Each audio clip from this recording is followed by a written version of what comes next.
감사하신 하나님, 이 시간도 저희가 주님의 앞에, 은혜의 보좌 앞에 마음의 아픔을 가지고 주의 음성을 듣고자 합니다. 성령님 친히 임하여 주시고 교사가 되시고 우리 마음의 행복의 근원을 찾아갈 수 있도록 인도하여 주시옵소서. 예수님의 이름으로 감사하며 기도합니다. 아멘.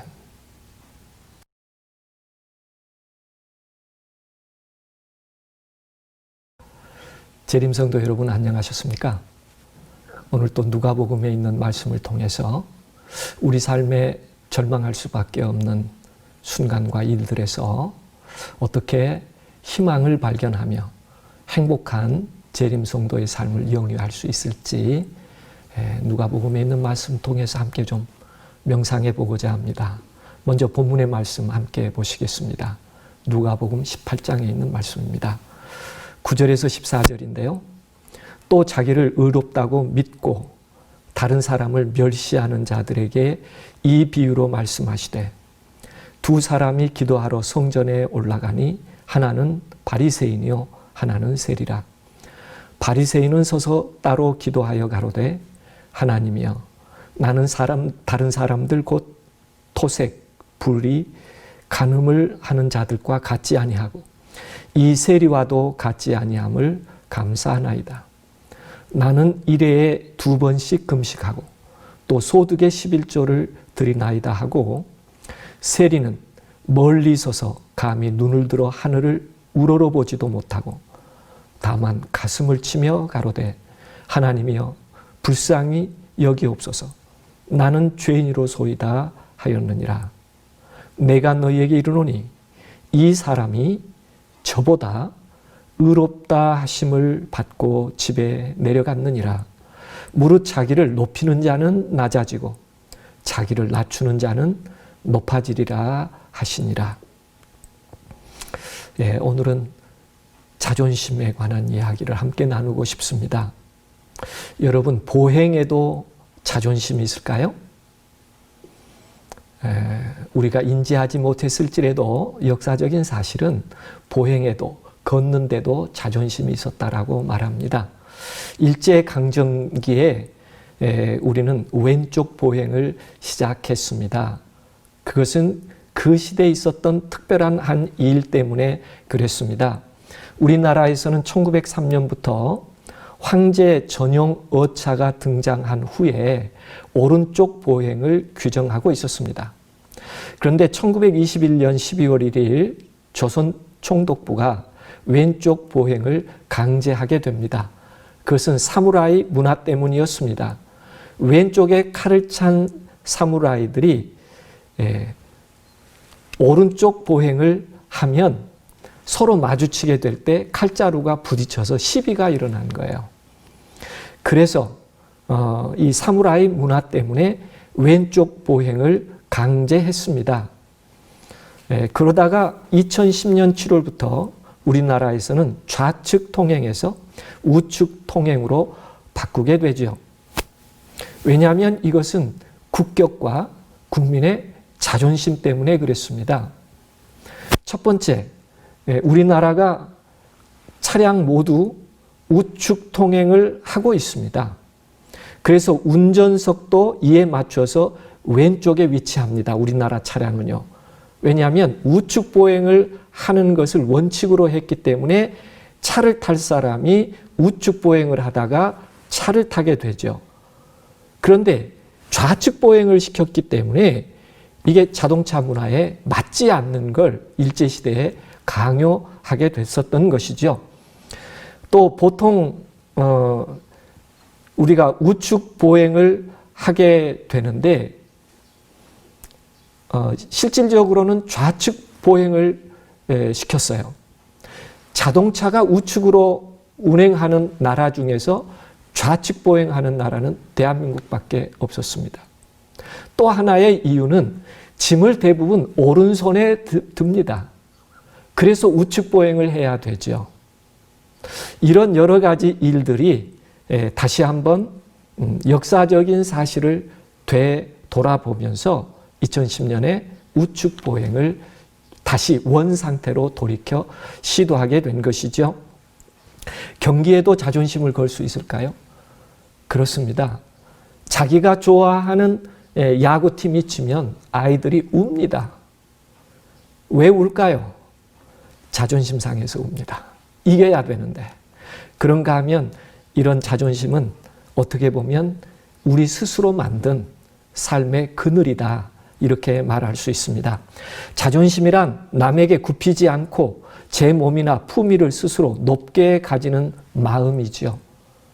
자존심이 구겨지면 이 자존심을 세워야 한다고 얘기하고 있습니다. 사람과 사람 사이에 보이지 않는 금이 생기죠. 보이지 않는 울타리가 쳐집니다. 그래서 무너져도 안 되고 넘어가서도 안 되고, 왜냐하면 상처를 받기 때문입니다. 부부 사이에도 자존심이 있을까요? 자존심이 있을 수 있습니다. 연인 사이에도 자존심이 있을 수 있고, 친구 사이에도 자존심이 있을 수 있고, 심지어 작은 아이에게도 자존심이 있어요. 그래서 엄마가 속상하게 하면 눈을 부라리면서 아빠가 오면 잃는다고 말합니다. 자존심 때문에 그렇습니다. 그런가 하면 프라이드에도 자존심이 있을까요? 오픈카라도 만들어서 살고 싶은 것이죠. 자존심은 어떻게 해결하는 것이 좋을까요? 신앙인에게도 자존심이 있을까요? 재림성도에게도 자존심이 있을까요? 그런데 중요한 질문 하나는, 자존심은 세워야 해결될까요?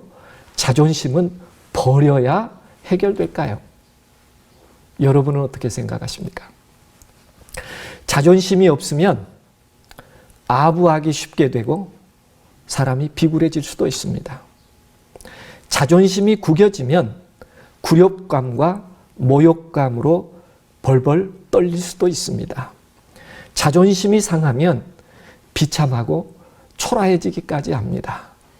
그래서 누구라도 자존심을 지키려고 노력하죠.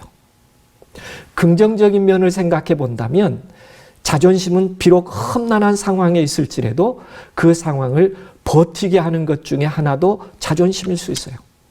돈이나 권력이 유혹을 해도 당당하게 살 수 있는 것도 어쩌면 선한 자존심 때문일 수도 있습니다. 그런가 하면 시련과 불이익이 있어도 굴하지 않는 데에도 한편에 내 삶에 대한 자존심이 있을 때 이런 일이 가능할 수 있습니다. 문제는 이 자존심이 상처가 날 때이죠. 흔히 우리가 자존심에 대해서 이야기할 때 보면 상처난 자존심 때문에 불행을 느끼고 고통을 받을 때가 참 많이 있습니다. 오늘 성경 본문에서 자존심은 이렇게 구성되고 표현되고 있습니다. 또 자기를 의롭다고 믿고 다른 사람을 멸시하는 자들에게, 오늘 우리 주변에 이런 사람이 있습니다. 항상 자기는 의롭다고 생각한 사람이 있어요. 그리고 다른 사람을 적절하게 무시하는 것을 자랑스럽게 생각하는 사람들이 우리 주변에 있을 수 있어요. 성도들 가운데서도 있을 수 있어요.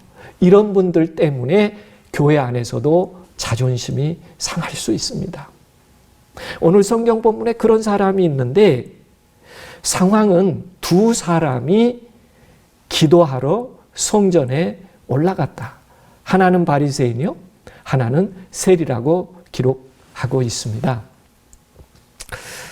다른 사람을 멸시하는 바리새인, 그는 뽐내는 사람입니다.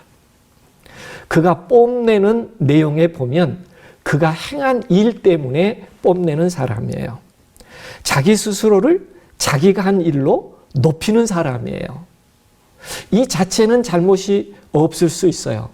그러나 그 모습을 볼 때 누군가가 불편을 느낄 수 있죠. 두 번째 사람은 빼앗는 사람이었습니다. 세리였으니까요. 정당하지 않는 웃돈도 챙겨내는 그런 사람이었어요. 그런데 오늘 성경 본문에 성전에 기도하러 가는 두 번째 사람은 자기를 높이는 사람이 아니라 오히려 자기를 낮추는 사람으로 기록되어 있습니다. 간략하게 정리해 보면 바리새인은 이런 세 마디의 기도를 드립니다. 하나님이여, 나는 다른 사람들 곧 토색, 불의, 간음을 하는 자들과 같지 아니하고 잘 살았다는 것입니다. 불의도 하지 않고 남의 것 토색 빼앗지도 않고 간음하지도 않고 그의 삶에 대한 자랑스러운 행위를 하나님 앞에 보이려고 하죠. 사람 앞에 보이려는 의로운 자기의 생활. 그래서 나는 다른 사람과 같지 않다는 것에 대한 삶의 긍지라고 할까요? 자랑스러운 것이라고 할까요? 뽐내고 싶은 것이라고 할까요? 그러나 그의 기도 속에는 이런 점의 부족함이 보입니다. 하나님께서 주신 의에 대한 감사는 없습니다. 내가 한 의에 대한 자랑은 있죠. 그가 무엇을 했다고는 말하지만 그가 진정으로 적극적인 사랑을 했다고 하는 이야기는 포함되어 있지 않습니다. 적정선에서 간음하지 않고 토색하지 않고 뭔가를 안 했기 때문에 그는 의롭다고 생각하며 진정으로 했어야 한 일에 대해서는 침묵하고 있습니다. 두 번째, 그는 종교 생활에 대한 감사를 합니다. 2번씩 금식하고 소득의 11조를 드렸다고 얘기하고 있습니다. 이 자체에 큰 문제가 있는 건 아닙니다. 그럼에도 불구하고 그는 그 모든 것을 헌금의 행위일지라도 그가 하는 금식의 행위일지라도 그는 사람에게 보이려고 하는 것이 기쁨이었어요. 그 진정한 금식의 의, 내가 세 끼 먹을 수 있는데 그 한 끼를 가난한 자들, 한 끼를 위하여 두 손 모으는 자들을 위하여 그 한 끼를 내줄 수 있는 금식이 아니라 내 집에 세 끼 그대로 놔두고 규례에 따라서 일주일에 2번 나는 금식했다는 그 금식입니다. 금식의 진정한 이유는 내가 먹을 수 있으나 내 한 끼를 누군가에게 나누어 줌으로 하나님께서 원하는 사랑의 금식을 이루어가는 것은 아니었죠. 그는 순수하게 종교의 현상을 하나의 자기의 경험으로 자랑하고 싶은 것뿐이었습니다. 그래서 예수님께서는 이런 종교인들에게 마태복음 23장에 하루살이는 걸러내고 약대는 삼키는 사람들이라고 서기관과 바리새인에 대하여 얘기하고 있는 그 배경, 누가복음 20장에 과부의 가산을 삼키며 외식으로 길게 기도하는 이런 유형의 사람으로 표현하고 있습니다. 길거리에서 길게 기도하는 것이 문제가 아니라 진정한 그 기도의 의미가 무엇인지를 이해하지 못하고 종교의 행위로 자랑하고자 하는 그의 마음, 그것이 그의 기도 속에 있었다는 것이 문제라고 지적할 수 있어요. 세 번째는 비교로부터의 감사를 얘기합니다. 특별히 아픈 누군가를 지적해서 세리와 같지 않음도 감사합니다.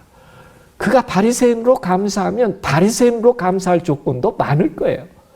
그러나 세리를 꼭 집어서 세리와 같지 않음도 감사합니다. 우리가 함께 기도하면서도 자존심 상할 수 있을까요? 교회에서 기도해야 하면서도 자존심 상할 수 있을까요? 나는 가난해서 내 아이 정말 학원도 잘 못하고 그러다가 대학에 떨어졌어요. 같은 교인 중에서 조금은 여유 있는 사람이 있었어요. 학원도 잘 보냈어요. 그 아들 합격했어요. 그런데 새벽 기도에 오셔서 내 아들이 합격해서 감사하는 기도만 드려도 충분할 텐데 저 최 집사님 아들은 떨어졌는데 우리 아들은 합격해서 너무 감사해요. 이렇게 기도드린다면 그 최 집사님은 그 얘기가 들릴 때 자존심 상하지 않을까요? 어쩌면 바리새인의 기도는 그런 유형의 기도였을 것입니다. 나는 이런 사람과 같지 아니함을 감사합니다. 나는 저 세리와 같지 아니함을 감사합니다.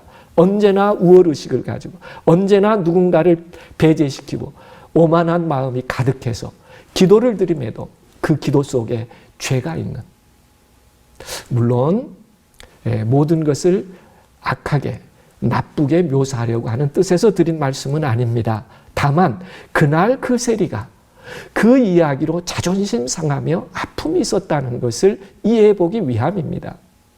반대로 세리의 기도를 한번 정리해 보십시다. 세리의 기도 가운데 보면 세리는 멀리 서서 감히 눈을 들어 하늘을 우러러보지도 못하고 다만 가슴을 치며 가로되 하나님이여 불쌍히 여기옵소서. 나는 죄인이로소이다. 그는 빼앗는 사람이었어요. 다른 사람에게 지탄의 대상이었습니다. 그럼에도 불구하고 한편의 사람은 그가 어떻게 했는가를 자랑하지만 지금 이 세리는 성전에 와서 기도하는데 무엇을 했느냐로 고민하는 사람이 아니라 내가 어떤 사람이었는가로 그는 고민하며 하나님께 기도를 드립니다. 작은 차이 같지만 하나님이 보시기에 결정적으로 다른 차이가 있음을 세리의 기도에서 보여줍니다. 세리는 자기가 하는 일은 너무나 죄악적이었고 힘들고 부끄러워서 그거조차 말할 수는 없지만 그는 내가 어떤 사람이 되어야 할까에 대한 고민으로 하나님 앞에 와서 기도를 드립니다. 그 기도, 자기 자신을 진정으로 낮추면서 이 세 마디의 기도, 감히 눈을 들어 하늘을 우러러보지도 못하고 부끄러워, 죄스러워, 미안해, 말로 표현할 수 없어 침묵으로 기도를 드립니다. 두 번째 그의 아픔을 표현하는 것은 뭐냐면 다만 가슴을 친다고 기록하고 있어요. 그리고 그 마음의 슬퍼함을 나타냅니다. 어쩌면 그가 죄악 속에 있을 때, 그가 허물과 실수 속에 있을 때 창조주 하나님께서 그를 보며 가슴을 쳤던 그 아픔을 그가 성전에서 그의 가슴을 치며 하나님의 아픔을 기억한 거예요. 그가 할 수 있는 것은 기도말이 아니라 죄인이라는 아픔에 죄에 대한 부끄러움을 가슴을 칩니다. 지난날의 인간적 판단의 어리석음을, 세상적 안정을 조금이라도 취하기 위하여 노력했던 것이 얼마나 허무한 것인지 그 어리석음을 가슴을 치면서 이제는 하나님, 내가 다른 사람이 되고 싶습니다. 무엇인가 잘해서 자랑하고 싶은 사람이 아니라 인간적인 모든 것을 다 버리고 하나님께서 원하는 방법대로 살 수 있는 사람이 되기를 원합니다. 이 유형의 기도가 이 세리의 기도였습니다. 그래서 그는 최종적으로 하나님이여, 이런 나를 불쌍히 여겨주십시오. 나는 죄인일 뿐입니다. 이 기도가 세리의 진정한 기도였습니다. 그러나 우리가 이 기도 가운데 음미해 볼 수 있는 것은 그 절망스러운 상태에서 그가 지금 포기하려고 기도하는 것이 아니라 그 모든 것이 없어지고 그 모든 것이 낮아진 후에 유일하게 하나님만이 나를 받으실 수 있다는 희망을 가지고 고개를 들 수 없지만 비록 가슴을 치고 유일한 고백이 내가 죄인이라고 하는 고백이지만 하나님께서 그 죄인을 받으실 수 있고 회복시킬 수 있다는 희망 때문에 그날 그 부끄러움을 가지고 성전에 이르러 온 것입니다. 어쩌면 야곱이 야복강가에서 기도드린 마음처럼 당신이 내게 축복하지 아니하면 가게 하지 아니하겠나이다, 이런 정말 깊은 마음의 회심을 가지고 하나님께 기도드렸는지 모릅니다. 기도란 자존심을 세워보는 어떤 말이 아니겠죠. 오히려 기도란 하나님 앞에 내가 은혜 받아야 할, 하나님 앞에 내가 죄 지었지만 그럼에도 불구하고 당신의 용서의 사랑을 다시 한번 경험하고 일어서 보고 싶다고 하는 그 간절한 희망의 열망이 이 세리가 부끄럽지만 하나님의 집에 기도하러 오게 된 배경이었을 것입니다. 여러분, 우리가 기도를 드리면서 이런 생각 정리해 볼 수 있을까요? 하나님은 의롭게 살았기에 그 의롭게 산 자기의 의로움을 하나님께 드리는 기도를 기뻐하실까요? 아니면 우리가 정말 의롭게 살려고 했음에도 불구하고 되돌아보니 내가 허물과 죄로 이제는 하늘을 우러러보지도 못할 만큼 죄인인 고통을 가지고 하나님께 기도 드릴 때 이 기도하고 하나님이 어떤 기도를 더 기뻐하실 것 같습니까? 정말 내가 의롭게 살아와서 이렇게 의롭게 살았습니다 하는 기도를 드리는 기도와 내가 의롭게 살아야 되지만 하나님 너무 죄송하고 미안하지만 내가 그렇게 하지 못한 아픔을 가지고 은혜와 용서를 구하는 기도를 더 기뻐하시겠습니까? 물론 하나님은 우리의 의롭게 사는 기도를 받아주십니다. 그러나 하나님은 정말 우리의 허물과 아픔을 가지고 다시 한번 회복하고자 기도하는 그 기도야말로 하나님이 얼마나 기다리시고 하나님이 얼마나 기뻐하시는 기도인지 우리가 다시 한번 이 세리의 기도 속에서 자존심 상하고 너무 힘들어서 기도할 말도 없을 때 우리가 어떤 기도를 기억해야 될지 이 이야기는 우리들에게 잘 보여주고 있습니다. 이 세리의 기도의 희망은 예수님께서 결론적으로 주신 말씀 가운데 약속되어 있습니다. 이 사람이, 이 세리가 저보다, 저 바리새인보다 의롭다 하심을 받고 집에 내려갔느니라. 그렇습니다. 하나님은 정말 자존심 상하고 힘들어서 기도할 수도 없는 아픔이 있을 때라도 그 아픔을 하나님께 맡기며 다시 한번 일어서고자 하는 아름다운 회복의 기도.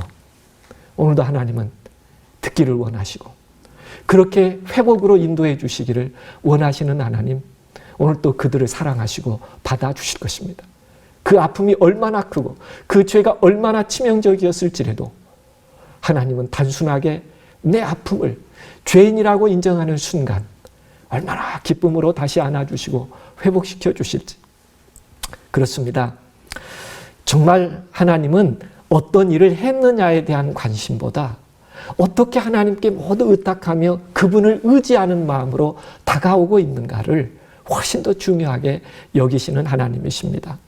우리는 사람 앞에 인정을 받고 높임을 받는 것보다 비록 내가 어떤 한계 속에 살지라도 하나님께서 인정해 주시고 하나님께서 내 진정한 마음을 회복시켜 주시는 그 세워주시는 자존심이 사람이 인정해 주는 자존심보다 훨씬 더 아름답고 행복한 것인 것을, 세상이 무너져도 무너지지 않을 자존심인 것을 우리가 기억할 수 있다면 얼마나 감사하겠습니까? 그래서 예수님께서는 마지막 이 비유를 통해서 이렇게 결론을 우리들에게 허락해 주셔요. 무릇 자기를 높이는 자는 낮아지고 자기를 낮추는 자는 높아지리라 하시니라. 자존심 상할 때 우리는 어떻게 해야 될까요? 어떻게 하는 것이 우리의 자존심을 회복하는 일일까요? 이 세리의 모습처럼 정말 하나님께 가까이 나아가서 내가 다시 찾고 싶은 양심을 회복하는 일이 아닐까요? 오래전 일입니다. 약 한 20여 년 지난 일이죠. 한밤에 정지선을 지킨 한 분의 양심 냉장고라고 표현된 방송이 있었습니다. 우리가 이 세상을 살다 보면 때로 많은 상황을 만날 수도 있습니다.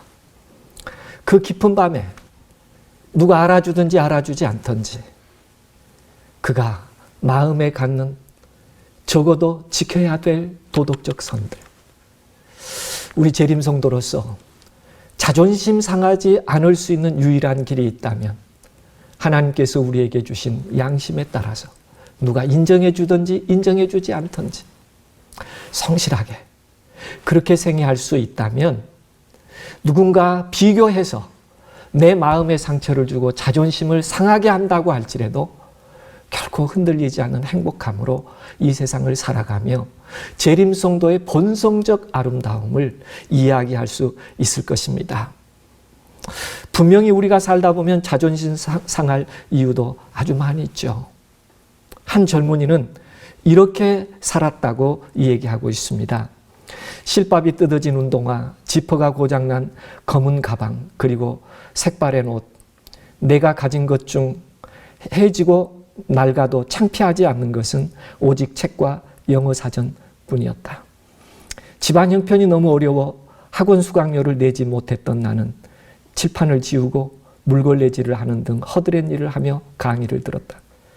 수업이 끝나면 지우개를 들고 2교실 저교실을 바쁘게 옮겨 다녀야 했고, 수업이 시작되면 머리에 하얀 분필가루를 뒤집어 쓴 채 맨 앞자리에 앉아 열심히 공부했다.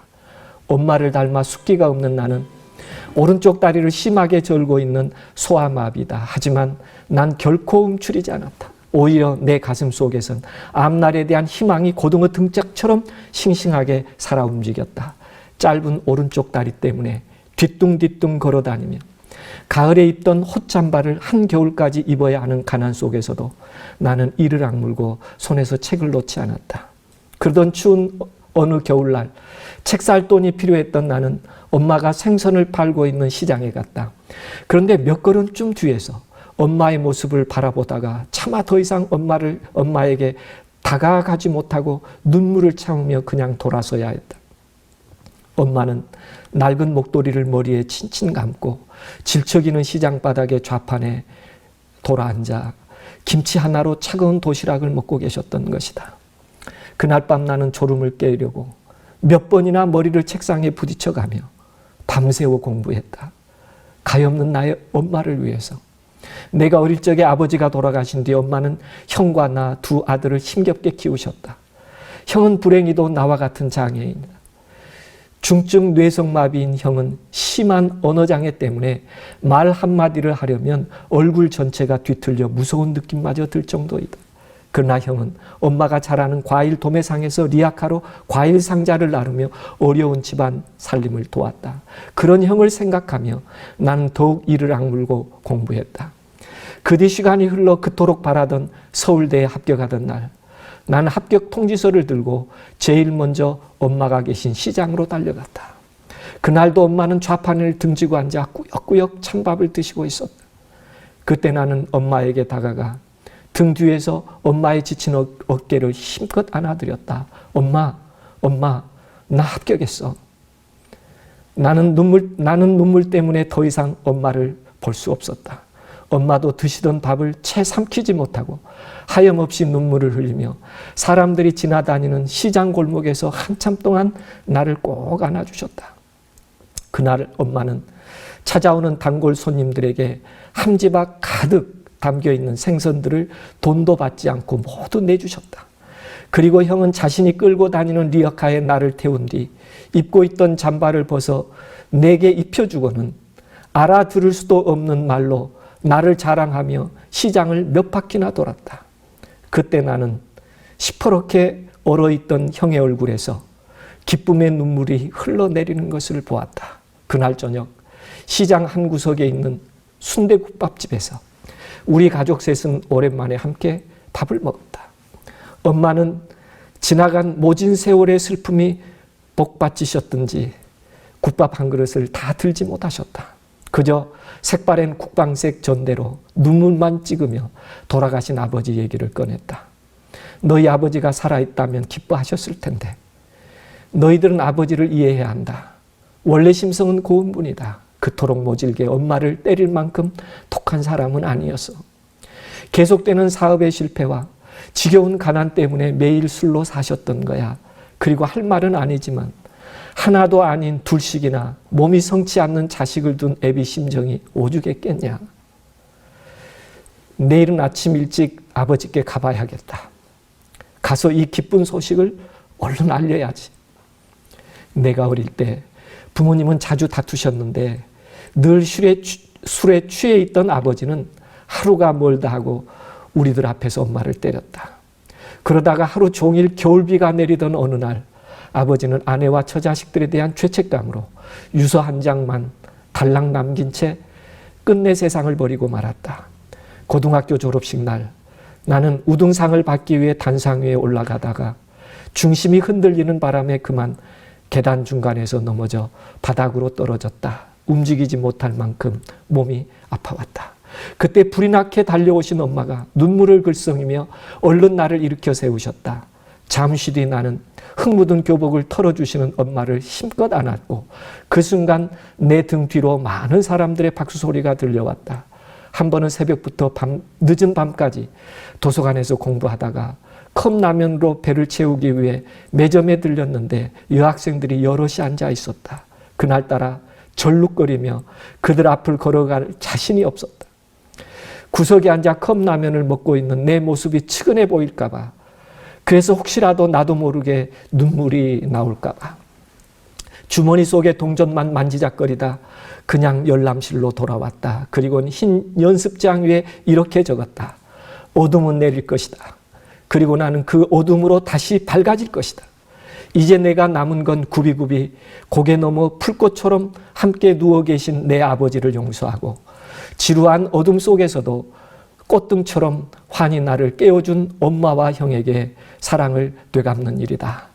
지금 형은 집안일을 도우면서 대학 진학을 목표로 열심히 공부하고 있다. 아무리 피곤해도 하루 1시간씩 큰 소리로 더듬더듬 책을 읽어가며 좀처럼 나아지지 않는 발음에 대한 희망을 버리지 않은 채.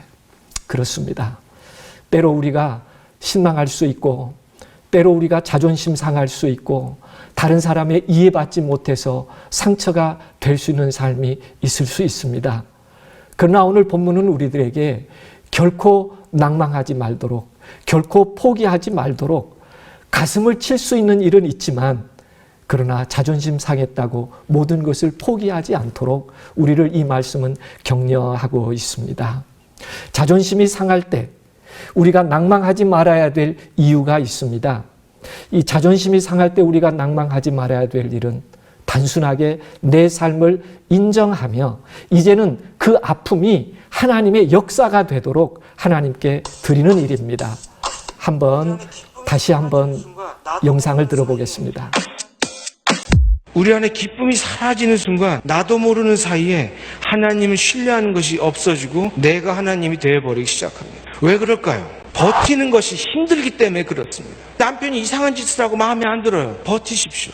근데 못 버티죠. 왜요? 고쳐야 되니까. 왜냐하면 버티기보다 싸우기가 쉽습니다. 버틴다는 것은요, 뭔가 믿음도 없어 보이고요, 비겁해 보이고요, 무식해 보입니다. 아무것도 없는 것 같이 보입니다. 그래서 우리는 버티지 않고 싸웁니다. 내가 옳다는 것을 증명해 주죠. 하지만 저는 여러분들에게 왜 기쁨으로 우리가 버텨야 되는지를 설명을 드릴 겁니다. 내가 하는 것이 아니라 하나님이 하시는 것들을 경험할 수 있다는 것입니다. 며칠 전에 제가 저희 아내에게 여보 참외 좀 깎아줘 얘기를 했는데 그 말투가 좀 거칠었어요. 제가 봐도 거칠긴 했어요. 저희 큰아들이 그럽니다. 전도사님이 공손하게 하셔야죠. 훅 올라오죠. 그렇지만 어떻게 했을까요? 버텼죠. 그리고 잠시 후에 저희 큰아들이 뭔가 짜증나는 이설인데 아내한테 뭐라고 좀 소리를 쳤어요. 그 순간 제가 나서 야 인마 너도 이럴 뻔했죠. 제가 공격할 수 있는데 버텼어요. 그 순간 저희 사랑스러운 둘째 아들이 전도사님 아들이 저는 버티기만 했는데 가정 안에 하나님의 놀라운 역사가 일어났죠. 버티면요 하나님이 하십니다. 조금만 버티면 됩니다. 하나님이 하신 것을 경험하게 되는 것이죠. 내가 가르쳐주고 내가 고쳐주지 않으면 안 될 것 같죠? 됩니다. 내가 안 하면 하나님이 하시거나 하나님이 누굴 시켜서 하십니다. 그러면 그 모든 관계 속에서 우리는 새로운 깨달음을 얻게 되죠. 억울하고 힘들고 때려치고 싶고 그걸 버티면 기회는 옵니다. 때로 내가 해야 된다고 생각하기 때문에 힘듭니다. 그러나 내가 자존심 상한 일이 있다고 할지라도 조금만 하나님께 맡기시면 그 일을 통하여 하나님께서 일을 하시는 것을 보게 됩니다. 그리스도인이 자존심 상할 때 해결할 수 있는 하나님의 방법은 아무리 자존심 상했을지라도 조금만 하나님께 맡겨보시기 바랍니다. 그것이 하나님의 놀라운 역사가 되는 축복이 될 수 있기 때문에 그렇습니다. 왜냐하면 하나님은 모든 진실을 아시기 때문에 그렇습니다. 하나님은 우리의 자존심을 지켜주시는 분이시기 때문에 그렇습니다. 때로 자존심 상해 모멸감과 초라함을 느낀다면 하나님께 맡기고 잠시 오늘도 기다림 속에 주의 은혜를 바라볼 수 있게 되기를 간절히 원합니다. 그때 이 세리가 저 바리새인보다 더 의롭다고 말씀해 주신 것처럼 우리의 자존심을 하나님께서 세워주십니다. 하나님께서 해결해 주십니다. 그때까지 조금만 자존심 상했을지라도 하나님께 맡기며 그분의 역사를 기다릴 수 있는 믿음이 우리들에게 있기를 기도할 수 있게 되기를 간절히 원합니다. 저는 말씀을 줄이면서 그렇습니다. 우리가 자존심 상해 힘들 때 내가 양심에 따라 행했을까? 거기에 문제 없다면 기뻐하고 감사할 수 있게 되기를 간절히 원합니다. 비록 내가 너무 힘들고 자존심 상해서 견딜 수 없다고 할지라도 낭망하지 마십시오. 왜냐하면 하나님께서 그 아픔을 희망과 감사로 바꾸어 주실 수 있기 때문에 그렇습니다. 조금만 기다리시면 하나님께서 일을 해 주실 것입니다. 그렇습니다. 오늘 우리가 섬기고 우리가 맡기는 하나님은 우리의 인생의 진실을 아시고 우리의 진실을 받아주시는 하나님이시기 때문에 우리가 오늘 또 행복할 수 있습니다. 그리고 우리가 힘들고 죄의 한계와 아픔이 있다고 할지라도 그걸 풀어주시는 이는 내가 아니라 하나님이십니다. 그분이 할 때 가장 완전하게 해결해 주실 수 있기 때문에 그렇습니다. 때로 자존심 상해 힘들 때 하나님의 은혜를 더욱 기다리는 마음으로 의지하면서 하나님만이 주실 수 있는 온전한 편안함 속에서 다시 일어나는 저와 여러분이 되기를 주님의 이름으로 기원하며 말씀을 줄이겠습니다.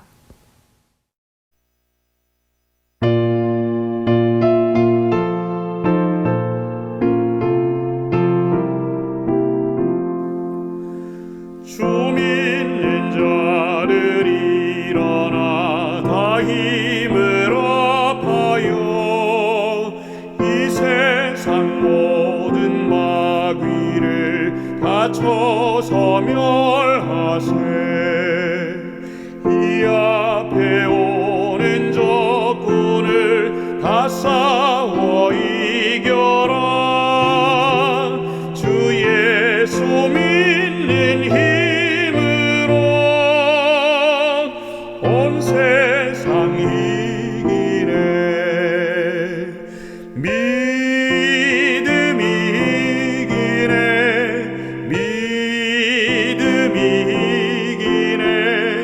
주 예수를 믿음이 온 세상 이기네. 온 인류 마귀 괴율로 큰 죄에 빠지니 참 진리로서 띠띠고 늘 기도드리세. 잘 믿고 의지하여서 겁없이 나가세. 주 예수 믿는 힘으로 온 세상 이기네. 믿음이 이기네. 믿음이 이기네. 주 예수를 믿음이 온 세상 이기네. 끝까지 이긴 자들은 흰옷을 입히고 또 영생 복을 주시니 참 기쁘리일세. 이 어두운 세상 지나서 저 천국 가도록 주 예수 믿는 힘으로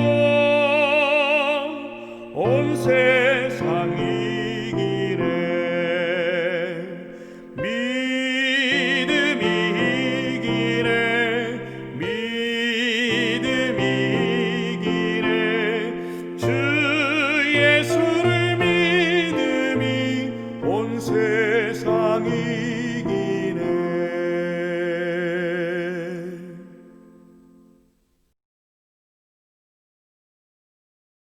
은혜롭고 자비하신 아버지, 죄악 세상에 살다 나도 모르게 한이 맺히며 그 한이 쌓여 우리의 삶에 행복을 앗아갔습니다. 이제 그 한을 다시 한번 하나님께 맡기며 회복되기를 원합니다. 우리가 어떻게 맡겨야 될지도 알지 못합니다. 이 시간 저희 마음 가운데 임하시고 저희 마음의 한을 주님께서 취하여 주시고 우리 안에 하늘의 행복과 평안을 허락하여 주시옵소서. 약속하신 대로 그 한을 풀어주실 줄 믿고 다시 한번 아름다운 사랑으로 일어설 수 있도록 저희와 함께 해주시기를 사랑의 주님 예수 그리스도의 이름으로 감사하며 기도합니다.